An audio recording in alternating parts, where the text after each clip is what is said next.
네, 여러분 오늘 말씀의 제목은 하나님의 영광이 나를 변화시키는 겁니다.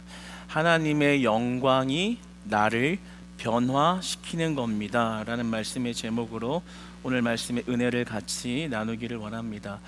여러분, 우리 크리스찬들은 이렇게 신앙생활을 하면서 깊은 영적 딜레마를 겪곤 합니다. 그 딜레마는 바로 이것입니다. 내가 결심했지만 실패한다.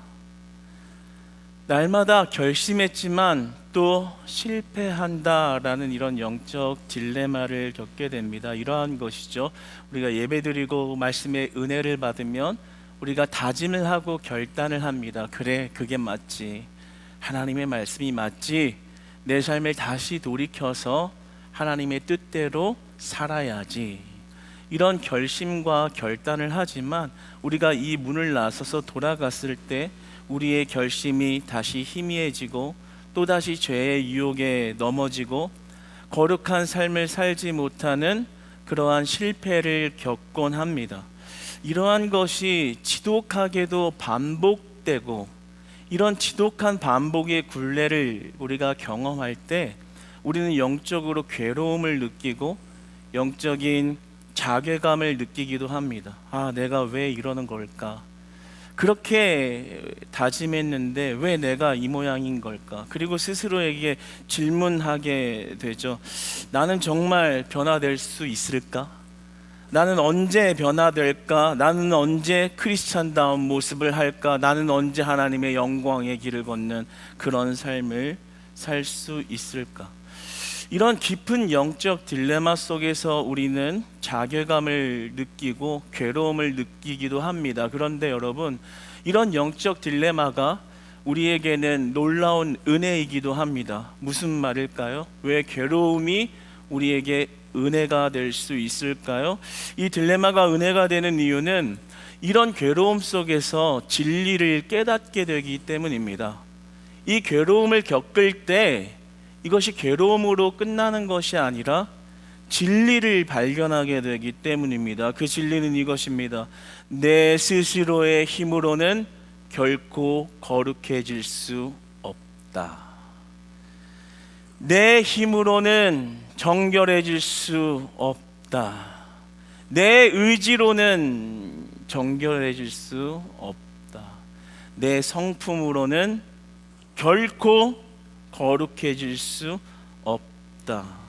내 스스로는 결코 거룩해질 수 없다라는 그 진리를 발견하게 되기 때문에 그 영적 딜레마는 우리에게 은혜가 될 수 있다라는 것입니다. 어떻게 우리가 변화를 받아서 하나님의 거룩한 삶으로 나아가게 될 수 있을까요?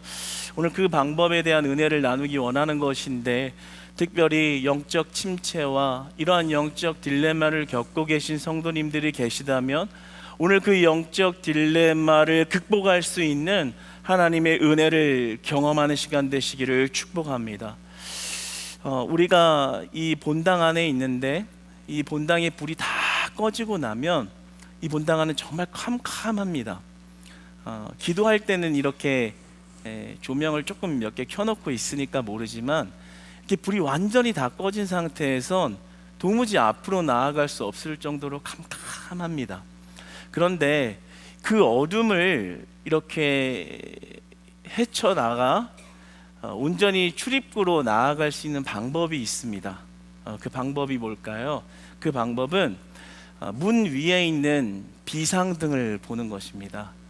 뒤는 보지 마세요. 있어요. 저만 볼게요. 그 문 위에 이렇게 비상등이 있어요. 이렇게 사람이 이렇게 하고 있는, 지금도 이렇게 켜져 있지만 불이 다 꺼져도 그 불은 켜져 있죠. 그래서 본당 어디에 있든지 그 빛을 보면 그 빛 앞을 이렇게 환하게 비추고 있기 때문에 이렇게 어디로 나아가야 할지 방향을 설정할 수가 있고, 그 방향을 따라서 그 빛을 따라서 이렇게 가면 결국에는 출입구 앞에 서게 되는 것을 발견하게 됩니다. 그러니까 우리가 어둠 안에 있을 때 이 어둠을 내 힘으로 헤쳐나가고 내 발로 이 어둠을 헤쳐나가려고 하다 보면 넘어지고 실수하고 어디로 가야 될지를 몰라요. 다시 어둠 안에 갇히는 딜레마에 빠지죠. 그런데 내가 이 어둠을 내 힘으로 빠져나가려고 하는 것이 아니라 앞에 있는 빛을 보면 어느 순간에 그 빛을 향하다 보면 어둠에서 빠져나오게 되는 것을 경험하는 것입니다. 오늘 말씀의 은혜가 그러한 거예요.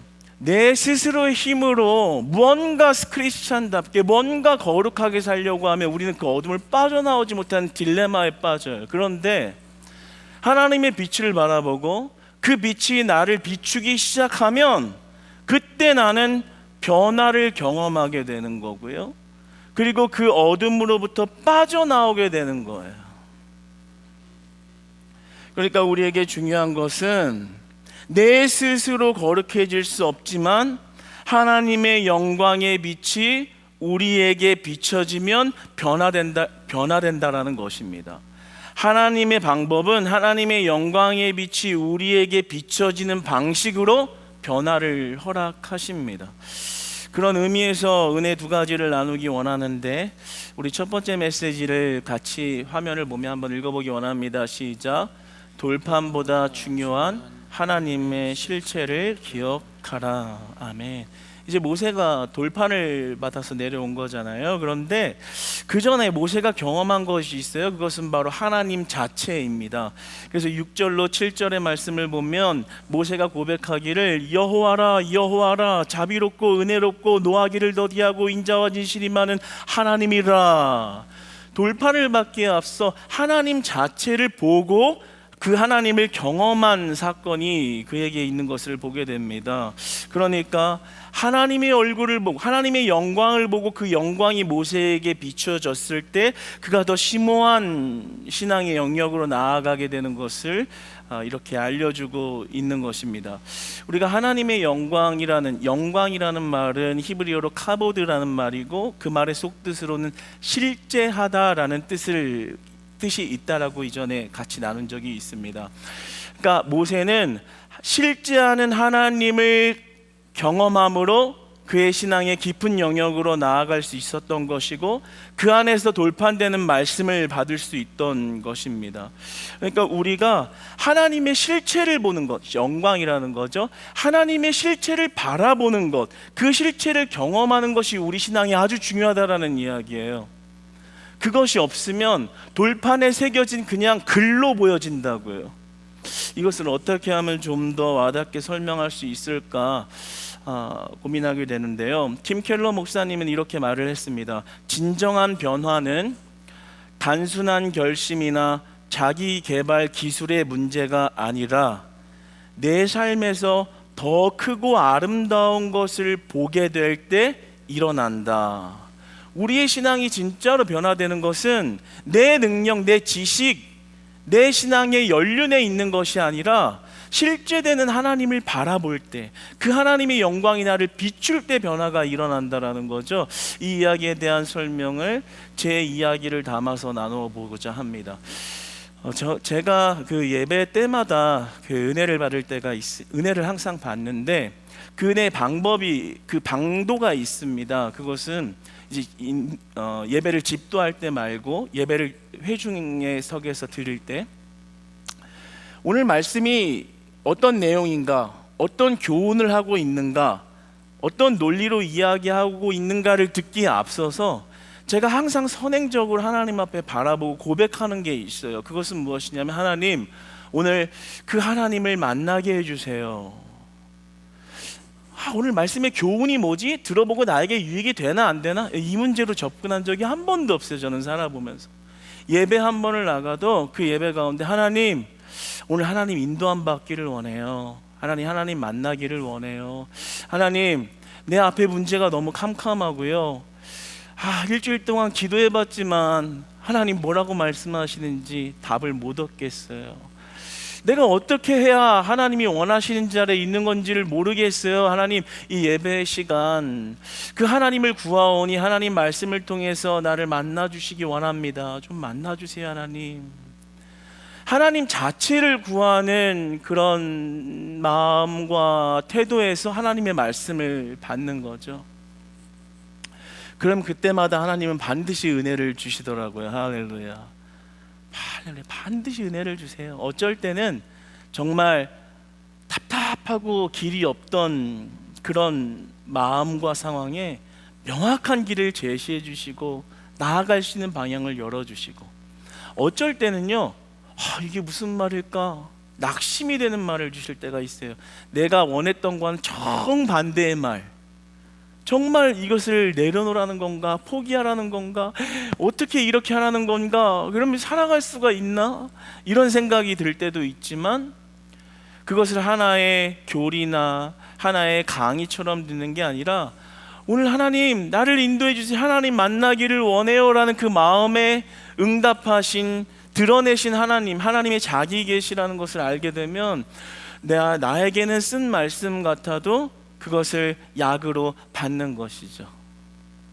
그러니까 우리가 정말로 하나님을 크리스찬으로서 신앙의 깊은 단계로 나아가는 변화를 받는 것은 그 하나님을 바라보고 그 하나님 자체를 바라보고 구하는 것에 있다라는 겁니다. 저는 오늘 말씀을 통해서 여러분들과 함께 나누기 원하는 것은, 여러분이 예배에 나올 때 항상 그러했으면 좋겠어요. 예배에 나올 때 오늘 말씀이 어떤지 한번, 어떤 교훈을 남긴지 한번 들어보자, 그 논리가 어떤가, 뭐가 옳고 그른가 분석해보자. 좋죠, 좋아요. 그게 나쁘다는 게 아니에요. 그런데 여러분에게 선행되어지는 마음이 있어야 돼요. 하나님, 오늘 수요예배 나올 때 내 마음 아시죠? 그래서 그 마음 아시면서 이곳에 불러주셨잖아요. 하나님 나를 만나주세요. 하나님 나에게 말씀해 주세요. 내 공고한 영혼을 하나님 긍휼히 여겨주세요. 하나님의 말씀이 나를 살릴 수 있는 줄 믿습니다. 여러분, 하나님 자체를 구하잖아요. 하나님이 그 영광의 빛을 여러분에게 반드시 드러내는 줄 믿으시기 바랍니다. 그 하나님을 안 구하면요, 돌판에, 오늘 모세가 받은 돌판이 글로 보이는 거예요. 바로 이 지점이 우리 신앙이 변화받지 못하는 이유인 거예요. 말씀이 강의처럼 들리고, 나에게 원하는 것은 잘 들리는데 원하지 않는 것은 버려버리고, 그리고 그렇게 예배당 밖을 나갔을 때 전혀 그 말씀이 삶에 약이 되지 못하는 것을 보게 되는 거죠. 사랑하는 여러분, 여러분의 어떤 순간에서도 그 하나님을 자꾸만 바라보고 그 하나님 자체를 구하는 신앙이 회복되시기를 주님 안에서 축복합니다. 그러면 하나님 만나주신다고 말씀하는 거예요. 그러면 그때서 돌판에 드러난 그 말씀이 내 마음판에 새겨지기 시작하는 거예요. 그 말씀을 진짜 그냥 사람이 하는 말로 들으면은 마음판에 안 새겨진다니까요. 안 새겨져요. 그러면 안 새겨지는 걸로 끝나는 게 아니라 삶에서 그냥 다 휘발되어져요. 나가는 순간 다 까먹어요. 왠지 아세요? 교훈으로 남았으니까. 그런데 정말 나를 살리고자 살아계신 하나님이 여러분 한 사람 한 사람의 삶을 다 굽어 살피시고 보내셨다는 것을 믿는다면, 여러분의 사사로운 문제 하나에 대해서 간섭하신 살아계신 하나님이 연결되어 있다는 것을 믿는다면, 그때 비로소 말씀이 들리는 거예요. 왜요? 그 말씀이 나를 살리실 말씀이니까. 그 말씀이 살아계신 하나님이 나를 만나주신 사건이 되는 거니까. 그러면 오늘 하나님이 돌판에 말씀을 새겨주셨듯이 마음판에 그 말씀이 새겨지는 거예요. 저는 여러분들에게 묻고 싶어요. 여러분 하나님을 만나고 싶나요? 여러분 하나님의 은혜를 경험하고 싶어요? 하나님 기적을 경험하고 싶어요? 인생이 변화받고 싶어요? 그러면 묻고 싶습니다. 여러분이 나가서 정말 그 하나님의 말씀을 가지고 치열하게 순종하며 살아보셨는지를 먼저 묻고 싶어요. 여기서 한번 들은 은혜, 감동, 메시지, 교훈 말고요, 나에게 살아계신 하나님 주신 그 말씀 한 단어, 한 마디를 가지고 교회 밖을 나가서 그 말씀을 지키려고 순종을 다하는 치열한 삶을 살아봤는지요? 아니면 나가고 나서 말씀 다 까먹고 그냥 마음대로 살면서 하나님의 변화를 안 줘요, 이렇게만 말하고 있진 않은지요? 살아계신 하나님은 오늘도 이 시간 여러분과 함께 하신다는 사실을 믿으시기 바랍니다. 인간 설교자인 저를 통해서 하나님이 말씀하실 뿐, 살아계신 하나님의 말씀이 여러분 귀에 직접적으로 전달되어진다는 사실을 믿으시기 바랍니다. 그래서 저는 하나님 말씀 전할 때 항상 선행적으로 고백하는 게 있어요. 말씀을 이렇게 잘 전해야지. 아니에요. 한 번도 그런 적이 없어요. 항상 원하는 것은, 하나님 부족한 자의 부족함을 가리우시고 하나님의 그리스도의 보혈의 능력으로 어쨌든 하나님이 오늘 말씀하시고자 하는 그 말씀이 전달될 수 있도록 도와주세요. 살아계신 하나님을 먼저 구하는 것을 선행적으로 하나님 앞에 늘 나아가는 그런 모습이 있습니다. 그런데 여러분, 우리에게 필요한 게 그런 거라는 거예요. 종교 생활에서 벗어나야 돼요. 날마다 의무적이고 습관적으로 드리는 예배에서 벗어나야 돼요. 어떻게 벗어나요? 내 힘으로요? 안 돼요. 우리가 바라봐야 되는 것, 하나님 자체를 바라보는 것, 그 하나님이 나를 비추어 주기 원하는 마음으로 주님 앞에 나아가는 것. 사랑하는 여러분, 여러분들이 하나님이 여러분 마음판에 돌파처럼 새겨주신 그 말씀 가지고 세상에 나아가서 그 말씀 가지고 치열하게 순종하면서, 치열하게 주님 경외하면서 치열하게 살아낼 때 그 말씀 가운데 역사하시고 드러내시고 여러분의 인생을 바꾸시고 여러분을 일으키시고 놀랍게 그 앞에 홍해를 가르시는 길을 여시는 하나님을 만나고 변화되는 은혜가 회복되시기를 축복합니다. 이건 신앙생활 오래된 연륜으로 되는 게 아니에요. 한 번의 믿음으로 되는 거예요. 이걸 알면은 이 길이 열리는 거예요. 제가 신앙생활 하면서 가장 느끼는 것은 이거예요. 오래 신앙생활 했다고 변화받는 거 아니구나. 왠 줄 아세요? 신앙생활을 오래 하신 분들이 있어요. 10년, 20년, 30년, 모태신앙으로 40년, 50년, 60년, 70년. 그런데 마주해서 이렇게 가까이 어떻게 볼 때는요, 신앙의 유아기를 아직도 못 벗어난 분들이 많아요. 왜 그럴까? 왜 변화가 안 일어날까? 수만 번 예배를 드린 시간이 그렇게 많은데 어떻게 1도 안 변할까? 하나님을 구한 적이 없으니까, 하나님의 영광의 얼굴이 나를 비춰준 경험이 없으니까 그런 거예요. 그런데 놀랍게도요, 우리 교회에 나온 지 1년, 2년밖에 안 된 사람들인데 변화받는 것을 보게 돼요.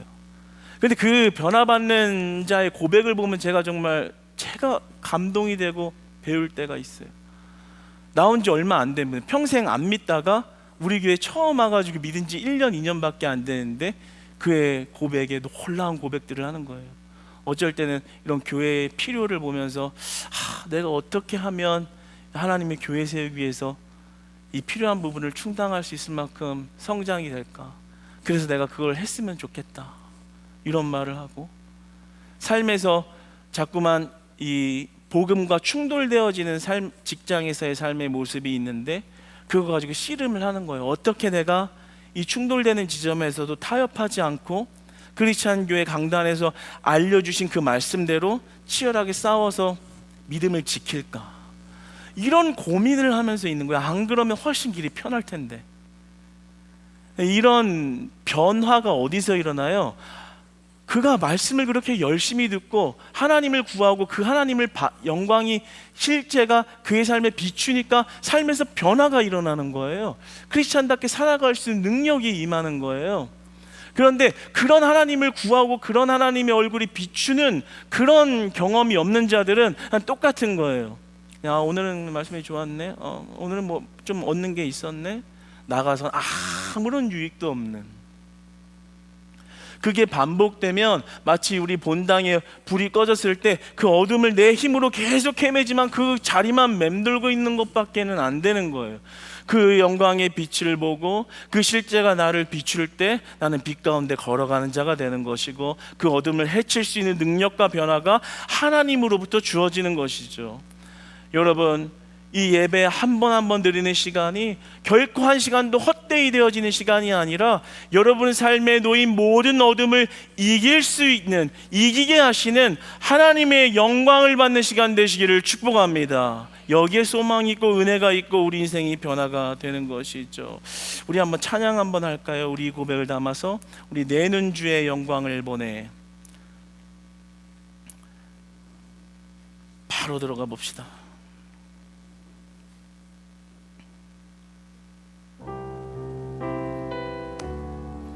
우리 함께 한번 고백합시다. 내는 주의 영광을 보내. 내는 주의 영광을 보내. 우리 가운데 계신 주님, 그 빛난 영광 온 하늘 덮고 그 찬송 온 땅 가득해. 내 눈 주의 영광을 보네. 찬송 가운데 서신 주님, 주님의 얼굴은 온 세상 향하네. 권능의 팔을 드셨네. 주의 영광 이곳에 가득해. 우린 선의 주님과 함께 찬양하며 우리는 전진하리. 모든 열방 주 볼 때 우리 한 번 더 주의 영광, 주의 영광 이곳에 가득해. 우린 선의 주님과 함께 찬양하며 우리는 전진하리. 모든 열방 주 볼 때까지. 아멘. 여러분, 어둠의 현장에서 하나님의 영광을 계속 바라보는 여러분 되시기를 축복합니다. 그 영광의 은혜를 한 번 더 살펴봅시다. 두 번째 메시지입니다. 함께 읽습니다. 시작. 우리는 변화된다. 오늘 34장 29절의 말씀을 한번 같이 읽어보겠습니다. 시작. 모세가 그 증거의 두 판을 모세의 손에 들고 시내산에서 내려오니 그 산에서 내려올 때에 모세는 자기가 여호와와 말하였으므로 말미암아 얼굴 피부에 광채가 나나 깨닫지 못하였더라. 아멘. 모세의 얼굴에 빛이 났대요. 빛이 왜 났냐면 40일 동안 밤낮으로 하나님을 대면한 거예요. 아까 그 빛을 본 거죠. 그 빛이 임한 거죠. 40일 동안 그렇게 하나님의 영광 가운데 영광을 보고 받는 일을 하다가 내려오니까 그 얼굴에 광채가 남아 있었대요. 참 오늘 본 말씀 보면서 그 광채가 남아있는 그 얼굴이 어땠을까 궁금하기도 하더라고요. 저는 담임 목사님이 기도 오래 하고 나오셨을 때 얼굴이 이렇게 막 하고 눈이 반짝반짝한 그런 모습을 보았는데, 그보다도 훨씬 더 빛나고 그 말로 형용할 수 없는 빛이 그 얼굴에 있었을 거 아니에요. 주변 사람들이 무서워서 떨 만큼 말입니다. 그러니까 우리가 사우나 갔다 와서 얼굴이 이렇게 반짝이는 거하고는 좀 많이 다를 수 있겠고, 우리 여성분들이 집 나올 때 화장 너무너무 많이 해가지고 이렇게 빛나는 거하고는 조금 다른 느낌이겠죠.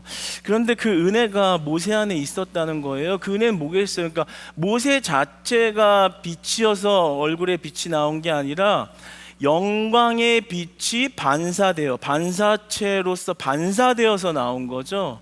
그러니까 하나님의 영광, 그 빛이 나에게 비추어지면 그 빛이 발하여진다라는 거예요. 그러니까 변화는 내 힘으로 나오는 게 아니라 하나님의 영광의 빛이 나에게 비춰질 때 하나님의 능력으로 사는 삶이 된다라는 거죠. 그러니까 그 모든 은혜는 사실 하나님께 달려있는 거예요. 존 파이퍼 목사님은 이러한 점에 대해서 이렇게 이야기합니다. 우리는 하나님의 영광을 가장 크게 비출 때 가장 큰 만족을 누린다. 여러분, 신자들이 가장 예수 그리스도를 믿는 자답게 살아갈 수 있는 그 방법은 하나님의 영광이 나에게 비출 때 있는 것이고요, 그 영광이 비출 때 나에게 반사되어지는 그 빛이 삶의 영향력과 열매로 이어질 때 가장 큰 만족과 기쁨과 은혜를 누리는 거예요. 원고에는 없지만 저도 그러한 은혜가 언제 임하는 줄 아세요? 부족하지만 부족한 종이 말씀을 전했는데 어떠한 이들은 삶의 이런 방향이 바뀌었다는 말, 소망이 됐다는 말, 그런 말을 들으면 뿌듯한 게 아니라 하나님의 영광이 임하여 그 빛의 반사체로 그들의 삶을 변화시키고 축복하시는 하나님을 볼 때 가장 큰 만족이 오거든요. 가장 큰 기쁨이 온다고요. 그런데 그 놀라운 은혜의 방식이 우리 신자들에게 임하는 방식이라는 거예요. 사도 바울은 고린도후서 3장 18절에서 이렇게 이야기합니다. 한번 읽어봅시다. 시작.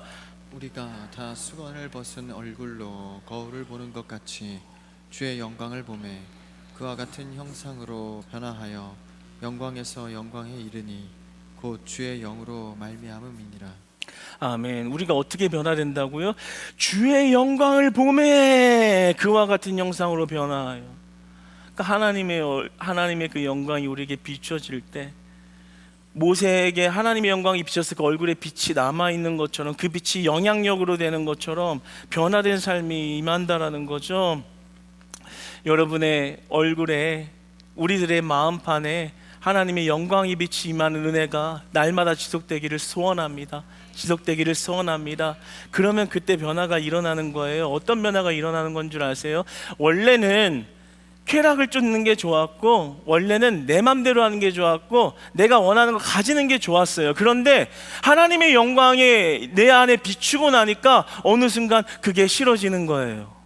예전에는 내 쾌락을 위해서라면 법도 어기고 사람도 무시하고 내 방법대로 내 것을 가져오는 게 먼저고, 안 되면 그냥 사람 따라 뭉개서라도 내 걸 가져오는 게 나에겐 중요했는데, 어느 순간 그런 게 거북한 거예요.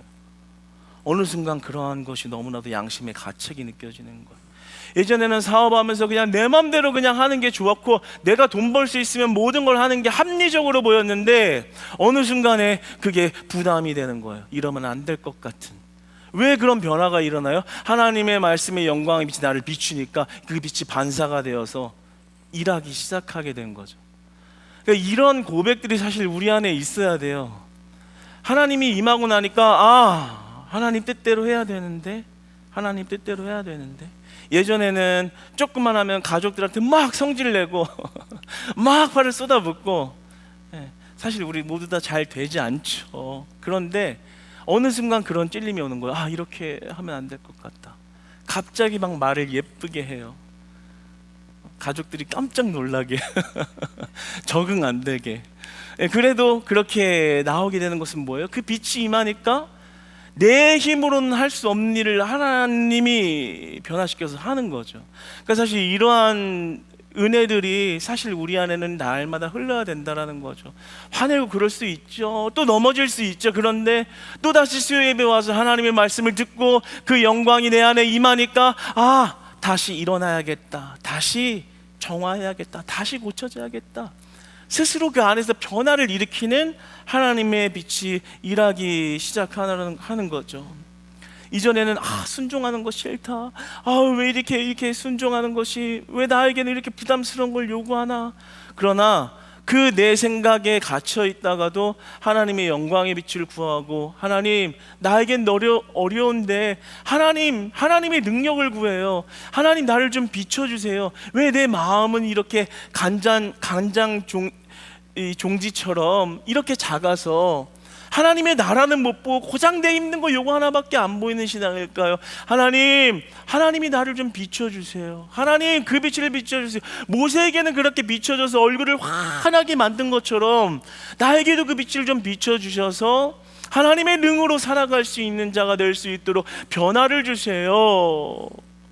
하나님이 반드시 주실 줄 믿습니다. 구하라 그리하면 주실 것이요, 찾으라 그리하면 찾을 것이요, 두드리라 열릴 것이라. 할렐루야. 구해야 되는 거예요. 뭘 구해요? 하나님의 영광의 얼굴을. 그걸 안 구하니까 우리 안에 변화가 없는 거예요.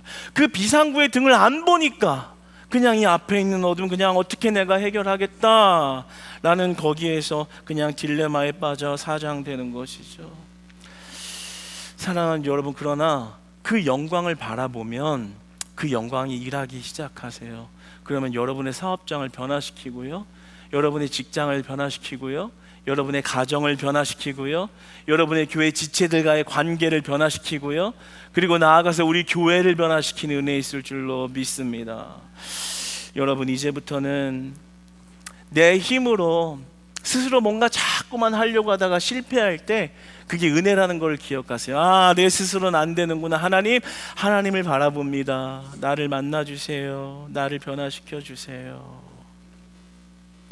사랑하는 여러분, 말씀을 맺겠습니다. 이제부터 우리가 자꾸만 내 성품을 바라보고 내 다짐을 바라보고 내 결심을 바라보고 주변 사람을 바라보고 하나님 아닌 다른 것을 자꾸 바라보는 그 시선을 멈추시고 마치 어둠 속에서 비상구를 딱 집중하듯이 우리가 하나님 자체를 구하고 하나님의 영광을 바라보면서 나아갈 때 그 영광이 나에게 비추일 때 그 빛이 나의 삶을 변화시키기 시작하는 하나님의 능력으로 살아가는 저와 여러분 되시기를 주님 안에서 축복합니다.